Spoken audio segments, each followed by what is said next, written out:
Assalamualaikum warahmatullahi wabarakatuh. Selamat datang di channel kami. Di sini, kamu akan menemukan kisah-kisah penuh makna, misteri, dan pelajaran hidup yang menggugah hati. Jangan lupa untuk like, komentar, dan subscribe agar tidak ketinggalan cerita-cerita seru selanjutnya. Langsung saja, kita mulai ceritanya. Hari itu matahari bersinar terik di atas langit Jakarta. Suasana terminal Pulau Gebang ramai seperti biasa. Di antara kerumunan yang sibuk dengan barang bawaan masing-masing, ada sosok-sosok yang tampak berbeda. Mereka bukan wisatawan atau perantau biasa. Mereka adalah para calon TKI, sebagian besar perempuan muda dengan wajah penuh harapan dan impian, duduk dalam kelompok-kelompok kecil, ditemani koper dan tas jinjing besar yang telah mereka persiapkan berhari-hari. Di sudut terminal, duduk seorang perempuan muda bernama Rinanti, usia 24 tahun. Matanya sayu, tubuhnya kurus, dan tangan kirinya terus menggenggam map plastik yang berisi surat-surat penting. Di sampingnya duduk Rina, teman satu desanya dari Indramayu. Mereka berdua dipanggil oleh seorang agen tenaga kerja dari Jakarta bernama Butati, yang menjanjikan pekerjaan di restoran mewah di Phnom Penh, Kamboja. Katanya si kita bakal kerja sebagai pelayan restoran. Gajinya 7 juta per bulan, loh, bisik Rina dengan suara penuh semangat, sambil melihat ke arah Rinanti. Rinanti mengangguk pelan. Aku masih nggak tenang, Rin. Kayak ada yang aneh. Apa yang aneh? Entah. Tadi malam aku coba cari nama perusahaan di internet, tapi nggak ada informasi sama sekali. Dan fotonya itu kayak diambil dari Google, bukan asli. Rina tertawa kecil, ih, kamu emang Parno aja. Lagian, temanku di Cirebon juga pernah dikirim sama Butati. Sekarang dia udah bisa bangun rumah. Rinanti hanya tersenyum tipis. Ia tidak ingin membuat temannya khawatir. Tapi hatinya belum tenang. Apalagi sejak pagi, Butati menyuruh semua calon TKI yang berjumlah 8 orang untuk tidak membawa ponsel pribadi. Katanya biar nggak dipakai buat hal aneh-aneh, ujar Butati. Tapi bagi Rinanti, itu alasan yang tidak masuk akal.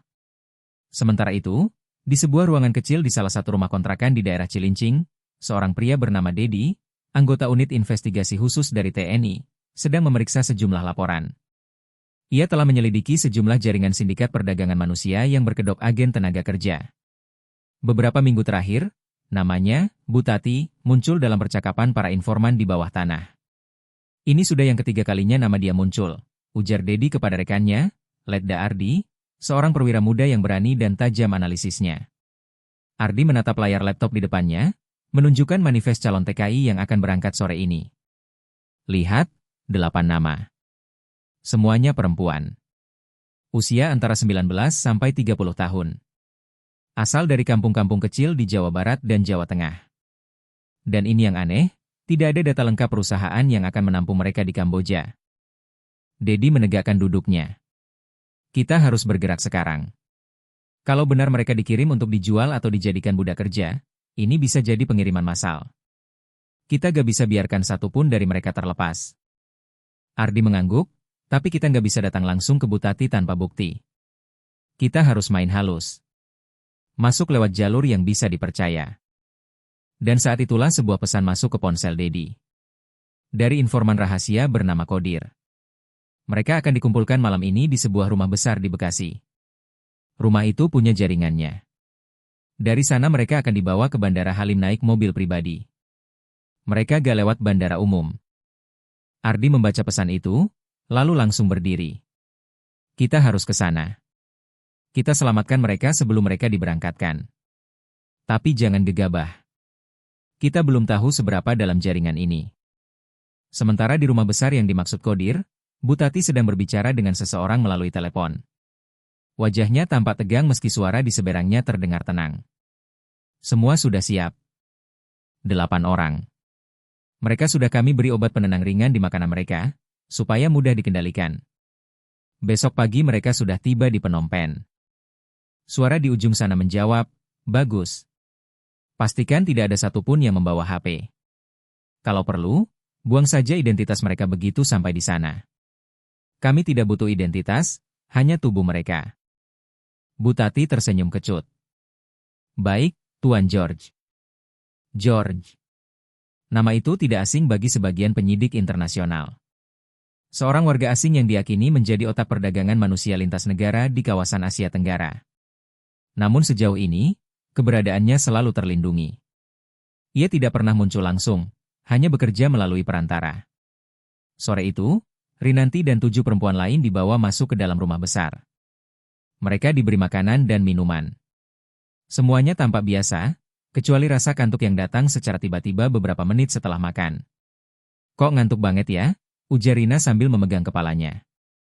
"Aku juga pusing," Rinanti menjawab lirih. Tapi sebelum sempat berdiri, tubuhnya goyah dan jatuh ke lantai. Yang lain pun satu persatu kehilangan kesadaran. Di lantai 2 rumah itu, Bu Tati melihat semuanya dari kamera pengawas. Ia menekan tombol interkom, memberi perintah, bawa mereka ke mobil. "Kita berangkat malam ini." Namun di kejauhan, Dedi dan Ardi sudah berada di sekitar lokasi. Mereka tidak langsung menyerbu. Mereka menunggu hingga waktu yang tepat.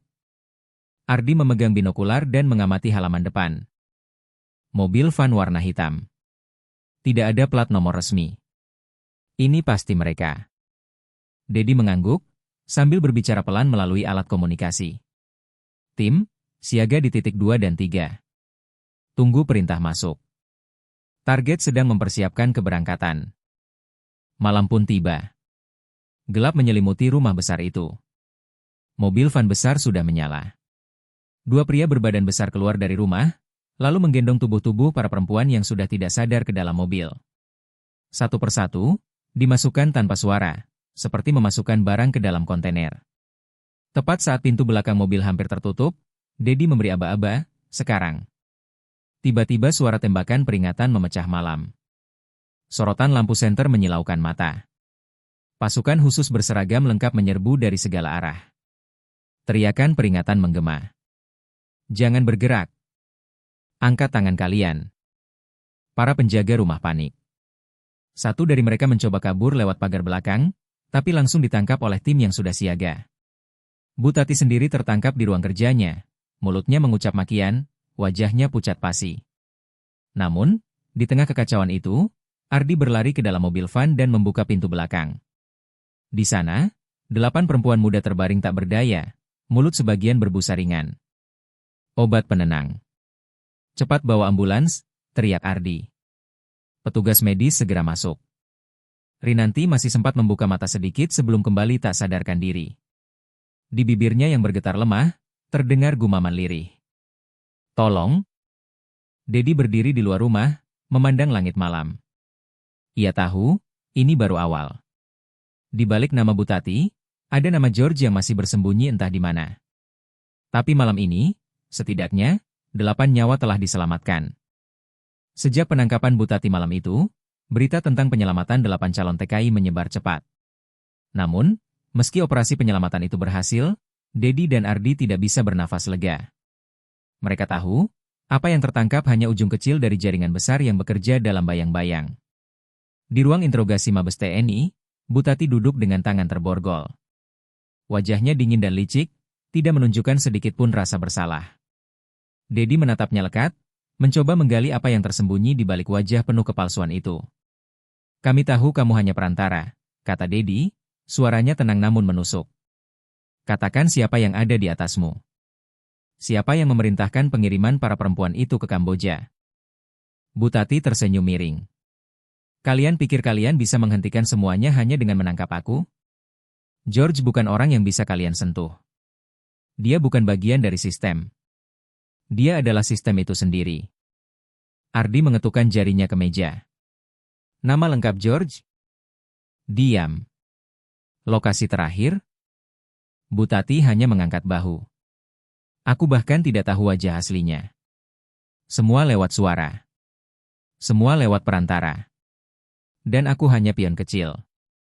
Di luar ruang interogasi, Letkol Arwan, komandan dari unit kontraperdagangan manusia, mendekati Dedi dan Ardi dengan wajah serius. "Kita mendapat informasi dari Interpol. George memiliki operasi aktif di Phnom Penh, Saigon, dan satu tempat yang baru saja dibuka, pulau kecil tak bernama di perairan selatan Vietnam. Mereka mengubah para TKI itu menjadi buruh, budak, bahkan objek eksploitasi seksual.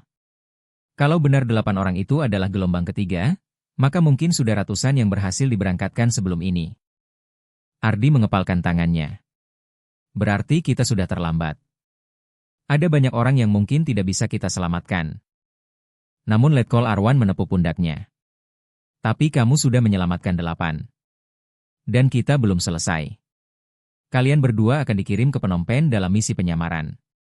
Kalian akan masuk sebagai perekrut ilegal, dan targetnya, George.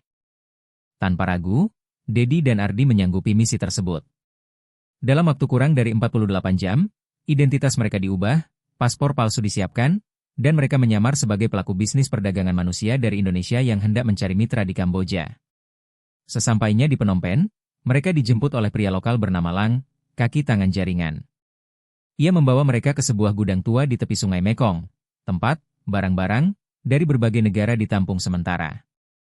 Ada pengiriman dari Myanmar minggu lalu. Dari Filipina 2 hari lalu. Tapi Indonesia selalu jadi favorit. Anak-anak gadisnya polos dan murah, kata Lang sambil tersenyum sinis. Dedi dan Ardi hanya saling berpandangan, menahan amarah. Gudang itu seperti neraka kecil. Di dalamnya, puluhan perempuan dikurung dalam ruang sempit. Beberapa menangis, beberapa hanya menatap kosong. Salah satu dari mereka memanggil pelan saat Dedi lewat, "Tolong kami, aku dari Solo, aku dijanjikan kerja di hotel." Dedi hanya bisa mengangguk kecil, pura-pura dingin, agar tidak membongkar penyamarannya. Keesokan harinya, mereka mendapat kabar bahwa bos besar akan datang. George. Sosok yang mereka incar. Dan malam itu, datanglah mobil hitam dengan plat diplomatik. Keluar dari dalamnya seorang pria asing, berwajah Eropa, dengan setelan jas mewah dan mata biru tajam. Ia tak memperkenalkan diri, tapi Lang memanggilnya dengan penuh hormat. Tuan George. Mereka duduk di ruangan tertutup. George mengamati Ardi dan Dedi, lalu berkata, "Kalian dari Indonesia? Aku suka kiriman dari sana. Gadis-gadis muda yang manis. Mudah dibentuk dan tidak banyak tanya." Dedi menanggapi dengan dingin, "Kami punya banyak stok, jika bayaran cocok." George tertawa pelan. "Aku selalu bayar lebih dari cukup. Tapi pengirimanku terakhir diganggu oleh aparat kalian." Bu Tati, ya? Perempuan tua sialan itu. Aku tak suka intervensi seperti itu. Kalau kalian bisa beri aku jaminan pengiriman aman, kita bisa kerja sama. Ardi menimpali, "Kami bisa atur. Tapi kami perlu lihat fasilitasmu." George tidak menolak. Ia malah mengajak mereka ke sebuah pulau kecil di selatan Kamboja, tempat dia menyimpan stok premium. Tempat itu dijaga ketat, dikelilingi tembok, dan hanya bisa diakses lewat kapal pribadi. Mereka sepakat untuk berangkat malam itu juga. Langit malam begitu pekat saat kapal cepat yang mereka tumpangi melaju melintasi perairan gelap. Ardi duduk diam, memandangi cahaya samar dari kejauhan. Itu adalah pulau yang mereka tuju, tempat di mana George menyembunyikan kekejamannya. Begitu kapal merapat, aroma amis dan udara lembab langsung menyambut mereka. Pulau itu seperti benteng rahasia. Dinding tinggi, menara penjaga, dan lampu sorot yang berputar setiap detik. George memimpin jalan. Tempat ini tidak terdeteksi satelit. Kami punya jammer sinyal. Tidak ada sinyal ponsel atau internet di sini. Dedi dan Ardi mengangguk, meski dada mereka mulai sesak. Di balik dinding utama, mereka melihat asrama sempit berisi puluhan perempuan dari berbagai negara. Semuanya berpakaian lusuh, sebagian hanya tertutup kain seadanya. Mata mereka kosong, tak ada lagi harapan. Yang ini dari Filipina. Yang itu dari Laos. Tapi favoritku, gadis-gadis dari Jawa. Lembut dan tenang. Seperti boneka, ujar George sambil menunjuk salah satu bilik. Saat itu, Ardi hampir kehilangan kendali. Tapi Dedi menyentuh lengannya diam-diam. Jangan sekarang. Di sebuah bilik kecil, mereka melihat 3 perempuan Indonesia yang baru dikirim. Salah satunya adalah Lia, adik kandung dari seorang TKI korban hilang yang pernah ditangani Dedi tahun lalu. "Aku harus keluar dari sini, tolong," bisiknya lirih pada Ardi, tanpa sadar bahwa ia sedang berbicara pada penyamar. Keesokan harinya, George mengadakan lelang rahasia. Para pembeli dari Cina, Thailand, dan Rusia datang dengan kapal pribadi. Satu persatu perempuan dilelang, harga dimulai dari $3.000. Ardi sudah tidak tahan lagi. Saat seorang pembeli menyentuh pipi Lia, ia berdiri dengan cepat dan meninju orang itu. Kekacauan terjadi seketika. Dedi menarik pistol kecil yang disembunyikan di sepatunya. TNI. Semua diam. George mundur dengan panik. Namun, sebelum dia sempat kabur, tim elit TNI dan Interpol yang telah disiapkan masuk dari segala arah. Mereka datang melalui kapal dan helikopter yang disamarkan sebagai pengunjung. Tembakan peringatan meledak. Para penjaga sindikat melawan, tapi dengan cepat dilumpuhkan. George mencoba kabur lewat dermaga belakang, tapi Ardi mengejarnya. Di tengah hujan peluru, Ardi berhasil menjatuhkan George dengan satu tembakan di kakinya. "Permainanmu selesai," kata Ardi. George tertawa kecil meski kesakitan. "Kau pikir ini akan mengubah dunia? Akan selalu ada pasar, selalu ada yang membeli." George ditangkap. Pulau itu dibersihkan. Ratusan perempuan dari berbagai negara diselamatkan dan dibawa ke rumah perlindungan internasional. Pemerintah Indonesia segera bergerak melakukan pemulangan dan rehabilitasi para korban. Lia menangis dalam pelukan Dedi. "Terima kasih, Pak, saya kira saya gak bakal pulang." Bu Tati akhirnya dijatuhi hukuman maksimal atas keterlibatannya dalam perdagangan manusia. Sementara George diekstradisi ke Den Haag untuk diadili sebagai pelaku kejahatan kemanusiaan lintas negara. Ardi dan Dedi berdiri di bandara, menunggu kepulangan para korban yang sudah berhasil dipulangkan. "Ini baru satu jaringan dari sekian banyak," kata Dedi. "Tapi setidaknya kita telah menyelamatkan mereka yang bisa kita selamatkan," sahut Ardi.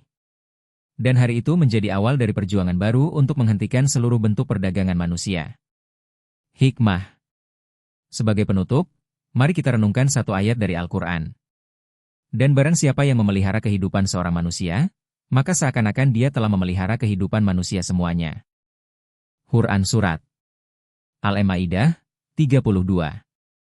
Terima kasih telah mengikuti cerita ini hingga akhir. Jika Anda merasa cerita ini menyentuh dan bermanfaat, silakan tinggalkan komentar, berikan like, dan subscribe untuk cerita-cerita lainnya yang membuka mata dan hati.